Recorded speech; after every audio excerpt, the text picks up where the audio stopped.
আজকে সেলিনা রহমানের একটা উক্তি দেখলাম যে সেলিনা রহমান একটা ভালো কথা বলে নাই। সেলিনা রহমান ভালো কথা বলে নাই, এই কথাটা আমার পছন্দ হয় নাই। কথাটা আমার কাছে একটু লাগছে আর কি, আনইজি ফিল করছি কথাটায়। যেটা হলো সেলিনা রহমান বলছে যে অনির্বাচিত সরকার 5 বছর ক্ষমতায় থাকতে পারে না। অনির্বাচিত সরকার 5 বছর ক্ষমতায় থাকতে পারে না। এখন কি ডক্টর ইউনূস কি বলছে যে আমি 5 বছর ক্ষমতায় থাকবো? ওনার কি মুখে আপনারা একবার শুনছেন? যে শুনলে বলেন যে হয়তোবা কেউ হয়তোবা কমেন্ট করেন তো দেখি যে উনি বলছে যে উনি অনির্বাচিত হয়ে 5 বছর থাকবে। আপনারা হয়তোবা কার মুখে শুনছেন? ডক্টর ইউনূসের মুখে শুনছেন নাকি যে ডক্টর ইউনূস কি কথা বলছে? যে তাহলে আপনারাই কি চাচ্ছেন যে হয়তোবা উনি 5 বছর ক্ষমতা থাকুক? আপনাদের ব্যর্থতার জন্য ওনারা 5 বছর ক্ষমতা থাকবে আমার মনে হয়। যেটা যে আপনারা ব্যর্থ রাজনীতি করেন, ব্যর্থ রাজনীতি করলে তো 5 বছর ক্ষমতা থাকবেই। আপনি কে? সেলিনা রহমান। আপনার পরিচয়টা তুলে ধরি, আপনি হলেন রাশেদ খান মেননের বোন। মানে এক পা ওই দিকে আর এক পা ওই দিকে দিয়ে রাখছেন। পাও তো ভাই এক জায়গায় দিছে, আপনি এক জায়গায় দিছেন। এই ভাইয়ে পরামর্শ দিতেও আপনি শুনতেন, আপনি পরামর্শ দিতেও ভাইয়ে শুনছে। এখন বাইরে জেলে ঢুকছে, কিছুদিন পরে হয়তো বিএনপি ক্ষমতায় আসলে বাইরে নিয়ে আসবেন জেলখানার থেকে। কিন্তু আমরা ভালো মতনই জানি, খুব ভালো মতোই জানি এটা আপনি করবেনই। বাইরে হয়তো বা গুলি খাইছে, আপনার পল্টনে যখন বাইরে গুলি খাইছে, বাইরে তাড়াতাড়ি মনে করেন এই ম্যাডামরে দিয়া হেলিকপ্টার দিয়া সিঙ্গাপুরে নিয়ে চিকিৎসা করে আনছেন। বাইরে গুলি কেন খাইছে? বাইরে হলো সর্বহারা। আপনার বাইরে ছিল সর্বহারা লিডার, কুষ্টিয়ার সর্বহারা লিডার ছিল আপনার ভাইয়ে। ওখানে মনে করেন সর্বহারা বরিশালের সর্বহারা লিডার ছিল আপনার ভাইয়ে। ওখানে সর্বহারা পালতো, হয়তো বা সর্বহারার সাথে ডাকাতি টাকা নেওয়া বাগাবাগিতে হয়তো সমস্যা ছিল আপনার ভাইয়ের। আপনার ভাই হলো ডাকাতের সর্দার। রাশেদ খান মেনন একটা ডাকাতের সর্দার, হাসানুল হক ইনু একটা ডাকাতের সর্দার, 2টা ডাকাতের সর্দার। এই ডাকাতের সর্দারগুলো মনে করেন যে সুন্দরবনে জেলেগর থেকে টাকা তুলতো। জেলেগর থেকে টাকা তোলার পরে ওই টাকার বাগাবাগি নিয়ে আপনার বাইরে গুলি করছে। আপনার বাইরে গুলি করার পরে আপনি সরকারের টাকা খরচ করে আপনার বাইরে বাসায় আনছেন। মানে ইতিহাস ভালো না আপনাদের। আপনি কী করবেন? বয়স হয়ে গেছে, এখন বাড়িতে ঘুমায় যান গা, মাজা ব্যথা, কোমর ব্যথা, কত ব্যথা। এখন এই বয়সে কি আবার রাজনীতি চলে নাকি? রাজনীতি ইস্তফা দেন। আপনারা বলছে এই সরকার 5 বছর ক্ষমতা থাকবে, 5 বছর বা 10 বছর।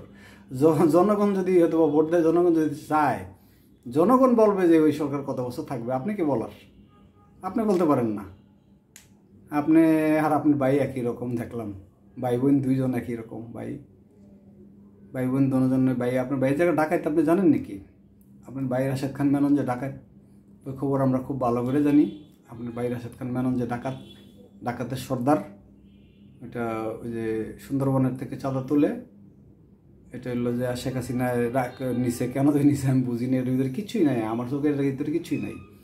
আমার ব্রেনে দেখছি যে ও মনে করেন যে হয়তো কুটবুদ্ধি জানে না, দলবাড়ি করার জন্য নিচে, হয়তো বা দলবাড়ি করার জন্য নিচে, এরকম হইতে পারে। যে কিছুই নাই এর ভিতরে। এই রাজনীতি ওর হাসানুল হক ইনুর বড় বড় কথা আছে, এই 2 সুরের বড় বড় কথা আছে। আমার তো মন চাইছিল ভাই আমি হয়তো 2টা থাপ্পড় থুপড় দিতাম এই 2টারে, কিন্তু আমি তার বাগে পাইলাম না। আমার আগেই আমি থাপ্পড় থুপড় দেওয়ার আগেই দেখি যে মানুষে কোডে থাপ্পড় থুপড় দিয়া লাইছে। আর এই ধরে লাইছে কীভাবে জানি, কোথায় পলাইছিল, এটা তো একটা আনছে ইয়াতে নদীতে, আর একটা করতে আনছে যে থাপড় থাপড় দিয়ে লাইছে মানুষে। যা কথাবার্তি একটু মানে চিন্তা ভাবনা করে বললেন। সেলিনা রহমান, আপনি একটু কথাবার্তি, আপনি একটা ভালো লোকের বোন না, একটা খারাপ লোকের বোন, একটা ডাকাতের বোন। আপনি বিএনপি করেন, আপনি হয়তো বা স্বার্থের জন্য বিএনপি করেন। বিএনপির কোনো উপকার হয় না আপনারা দিয়া। বিএনপির কী উপকারটা হয়েছে আপনি আমার কমেন্টে জানেন বা ইয়েতে জানাই দিয়েন, কমেন্ট করে বলে দিয়েন যে আপনি উপকার করছেন বিএনপিরে। কোনো কিছুই করেন নাই, ক্ষতি ছাড়া, লেজুর বৃত্তি ছাড়া। সবগুলাই বিএনপিতে শুধু একমাত্র বিএনপি বাঁচায় রাখার মতো ছিল যা ম্যাডাম ছাড়া আর কেউ এই বিএনপি বাঁচায় রাখার মতো আমি দেখি না।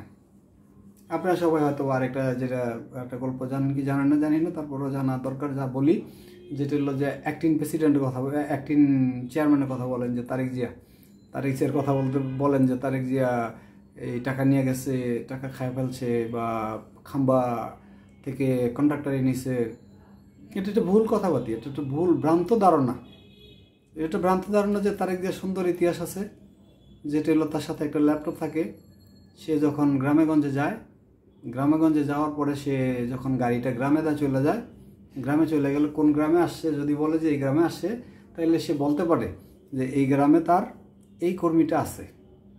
কিন্তু যেটা আবাল একটা আছে না, আবাল জয় না কি বলে এই নমরুদ, ওই নমরুদটা তো জীবনে কথা বলতে পারবো না।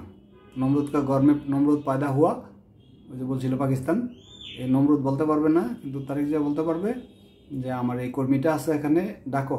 এই ফোন নাম্বার ফোন নাম্বার নিয়ে ডাকতে পারতো। এটা তার একটা গুণ। আর আরেকটা জিনিস হলো যে সাইফুর রহমান একবার, যেটা আমি খুব কাছে থেকে শুনছি, সাইফুর রহমান একবার তার প্রধানমন্ত্রী কার্যালয়ে পিছিয়ে পিছিয়ে হাঁটতেছে, তখন বলতেছে যে আপনি কিছু বলবেন, গাড়ি দুইটা যেতেছে ম্যাডাম, তখন বলতেছে যে আপনি কিছু বলবেন, বলছে যে হ্যাঁ ম্যাডাম কিছু বলতে চাইছিলাম। তখন ম্যাডাম বলছে যে যদি তারেকের কথা ছাড়া যদি কোনো কথা থাকে, কোনো রিকোয়েস্ট থাকে বা কোনো কাজ থাকে, তাইলে আপনি বলতে পারেন। আর যদি তারেকের কোনো কথা বলেন, তাইলে আমার সাথে আপনি কথা বললেন না, চলে যান এখান থেকে। আপনারা বললেন যে তারেক জিয়ারে হয়তো এটা দিয়ে দিছে, সেটা দিয়ে দিছে, এই কন্ট্রাক্টারে দিছে, ওই কন্ট্রাক্টারে দিছে। এটা একটা ভ্রান্ত ধারণা, ভুয়া। এগুলো সব টাকা পয়সা খাইছিল ফালু, এগুলো টাকা পয়সা খাইছে হারিস চৌধুরী, এগুলো টাকা পয়সা খাইছিল এই শিমুল বিশ্বাস, এগুলো টাকা পয়সা খাইতে হইলো যে মনে করেন যে আশেপাশে যেটি আরও আছে না, নাম তো ব্যাগগুলো বললে তো এগুলো জানেনি আপনারা হয়তো, ওই যে টুকুমুকু উকু এগুলো আছে না, যে ডাকাইতে যেগুলোর মন্ত্রী বানাইছে। ম্যাডাম এক সময় খুব কষ্ট করে বলছিল যে এই সুরগুলারে মন্ত্রী বানাইছিলাম, মন্ত্রী বানানোর পরে হাজার হাজার কোটি টাকা কামাইছে, কিন্তু আজকে আমার পার্টির দিকে দেখে না। আবারও সেই সুরগুলো পিছিয়ে পিছিয়ে ঘুরতেছে। এই সুর দিয়ে কোনো হবে না, মানে নবজাগরণ লাগবে, নব্য বিএনপি সৃষ্টি করতে হবে, নতুন বাংলাদেশের নতুন নেতাকর্মী লাগবে, তাইলে বিএনপি জায়গা উঠতে পারবে। ওয়ার্ড কমিশনার ভেঙে দিতে, ওয়ার্ড কমিটি ভাঙতে হবে, তারপরে জেলা কমিটি ভাঙতে হবে, সব কমিটি ভাঙিয়া আবার নতুন করে শিক্ষিত লোক দিয়ে কমিটি করতে হবে। এই সাদাবাজ দিয়ে কমিটি করবেন, তাহলে শেষ।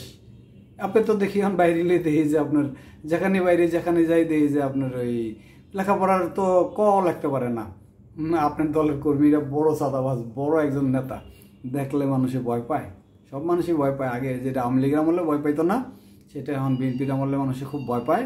সাবধানে কথাবার্তি বলে, মানুষ হয়তো আপনার কর্মী করে দেখলে এই অনেক দূরে হাঁটে, আপনার দল থেকে হয়তো বা ভোটাররা অনেক দূরে চলে যাচ্ছে। অ্যাক্টিং প্রেসিডেন্ট যদি হয়তো বা আমার ভিডিওটা শোনেন, তাহলে এটা একটা আপনি বুঝতে পারবেন যে আপনার বাংলাদেশে আপনি নাই, আপনি হয়তো বা লন্ডনে, যে আপনার কর্মীর বগলদা মানুষ হাঁটতে চায় না, কাছে দিয়ে হাঁটে না, মানে যে অনেকটা দূরে হাঁটে, যে যেটা গাও গেসা যে না আমি এই কর্মীর বগল আমি যাব না, কারণ ও জানি কখন একটা বেতালে কথা বলে, একটা সম্মানী লোককে বেতালে কথা বললে মনে করেন যে ওই লোকটার সম্মান যাবে। ওই লোকটা তো আপনার দলের খায় না পড়ে না, একটা লোককে আপনার দলের খায় পড়ে যে আপনার কথা মতো আপনি তারে বেতালে কথা বলবেন, সে আপনাকে ভালোবাসে দেখে আপনার সাপোর্ট করে, আপনার দলকে ভালোবাসে। এরকম করলে ভালোবাসবেন না, এরকম করলে সাপোর্ট করবেন না। আপনার নেতাকর্মী অনেক বেশি উশৃঙ্খল হয়ে গেছে গা, আপনি যদি দেখেন তাহলে ভালো হয়। আর যেটা হলো যে আর বড় নেতার কথা কী কম, বড় নেতারা তো মনে করেন যে একেবারে জানি না, হয়তো বা এমসিকিউর ব্যাপারে আপনি না করেন, হয়তো বা যে এমসিকিউ পাস করতে বা এমসিকিউ দিতে না করেন, তবে এমসিকিউ না দিলে এটা খুব কঠিন হবে, এটা সোজা হবে না। এখানে বিপ্লবের ঘোষণা যদি না আসে, এখানে ছাত্ররা সেফ না, এখানে যারা 24-এ আন্দোলন করছে তারা সেফ না, এখানে সেনাবাহিনী মনে করেন দেশপ্রেমিক সেনাবাহিনী সেফ না, কারণ সংবিধানটা তো ওইভাবেই করা। সংবিধান যদি পরিবর্তন করতে না দিবেন, তাহলে তো সংবিধান তো ওইভাবেই করা, যে যদি হয়তো বা আমাকে হটায় দিয়া আমার ক্ষমতা দখল করে কেউ, তাইলে বাধ্যতা আমি তার 100% ফাঁসি দিব, 100%, একবার কার তার 100 বার ফাঁসি দিব আসি না, ওইভাবে সংবিধান লিখে দিয়ে গেছে। এখন সংবিধান পরিবর্তন করতে দিলেন না, আপনারা বলে এটাতে রাজি না। আপনারা রাজি না হইলো যে প্রেসিডেন্ট পরিবর্তন করতে রাজি হলেন না, আপনারা কোনো কিছুতেই রাজি না, না না না সারা হার বললেন না। তো না হইলে একটাই শুধু বলবে যে এই তত্ত্বাবধায়ক মানে ইন্টারিয়াম গভর্নমেন্ট একটাই কথা বলবে যে না ইলেকশন। আপনি 100টা না করছেন, ওনারা একটা বলবে যে না ইলেকশন। তা না ইলেকশন কেন বলবে? না ইলেকশন বলবে যে আপনার শহীদ প্রেসিডেন্ট জিয়াউর রহমান ইলেকশন করছে, ইলেকশনটা হানা করছে না, আমাকে কি চান না, হানা করছে না, হানা করে ইলেকশন করে কি উনি থাকেন এই ক্ষমতায়?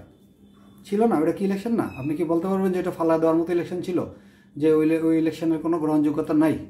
ইলেকশন এটা গ্রহণযোগ্যতা ছিল। তো যদি উনি হানা ইলেকশন করতে পারে, তাহলে ডক্টর ইউনূস কেন পারবে না? ডক্টর ইউনূস কেন হানা ইলেকশন করতে পারবে না? কোথায় আপনার লেখা আছে যে উনি হানা ইলেকশন করতে পারবে না? জাতীয় ইলেকশন ওনাকে, জাতীয় নির্বাচন ওনাকে করতে দিতে হবে, এটা কোথায় লেখা আছে? এবং এরশাদ কি হানা ইলেকশন করছে না? এরশাদ তারপরে গ্রাম সরকার প্রতিষ্ঠা করে নাই, উপজেলা করে নাই, হানার মাধ্যমে উপজেলা করছে, গ্রাম সরকার করছে, সব কিছু তো করছে। এরপরে উনি কি ছিল না ক্ষমতায় 9 বছর? ক্ষমতা 9 বছর ওনার কি ওটা বৈধ ছিল না? ওনার কি এটা অবৈধ হয়ে গেছে কেন? কি আপনি কি ওই 9 বছর ফিরিয়ে না দিতে পারবেন? যে 9 বছর শাসন করে গেছে, যে ওই 9 বছর কেউ কি ফিরিয়ে দিতে পারবে? কেউ পারবে না। তো ওনার ইলেকশন বৈধ ছিল, এরশাদের ইলেকশন 9 বছর বৈধ ছিল। এই সরকারের ইলেকশনও হানা দিবে, হানা দিলেও এটাও বৈধ হবে, কিছুই করা থাকবে না। শুধু মনে করেন যে দেখা গেছে যে বাড়ি আগে হাসিনা হয়তো বা কম দিত, এরা আস্তে আস্তে অ্যাক্টিভ হয়ে যাবে, পুলিশ অ্যাক্টিভ হয়ে গেলে ডাবল হবে বাড়ি, ডাবল দিব। আর 8 মাস তো হয়ে গেল, এখন তো মাঠে থেকে ওঠেন না, বুঝেন তো আপনি যে হয়তো বা যে কী হবে। এটা আপনারা হয়তো সবাই বুঝতে পারতেছেন যে কি হবে। দেশের এই আরও খারাপ অবস্থা হবে, পিটাবে।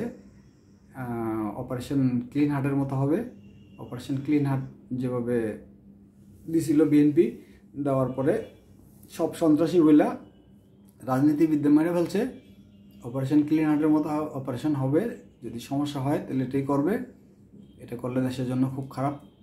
আমরা চাই না দেশ ওই পর্যায়ে চলে যাক। আশা করি যে হয়তোবা আপনারা বুঝতে পারবেন, আপনারা হয়তোবা এটা সম্মিলিতভাবে সমঝোতা করে রাজনীতি করেন, দেশের জন্য রাজনীতি করেন, দশের জন্য রাজনীতি করেন, কৃষকের জন্য রাজনীতি করেন, দেশের শ্রমিকের জন্য রাজনীতি করেন, মেহনতি মানুষের জন্য রাজনীতি করেন। রাজনীতি নিজের জন্য করেন না। রাজনীতি হয়তোবা ব্যবসা হিসাবে নেবেন না, রাজনীতি ব্যবসা হিসাবে না নিয়ে রাজনীতি হয়তোবা সেবা হিসাবে নেন। এটা যে আমি এটা সেবা করতে আসছি, আপনি হলেন সেবক হয়ে আসবেন। আপনি কোনো দানব হয়ে রাজনীতি করতে আসবেন না। দানবের রাজনীতি দেশে চলবে না, চাচ্ছে না মানুষ, সেবকের রাজনীতি চাচ্ছে। ওকে, বাই বাই।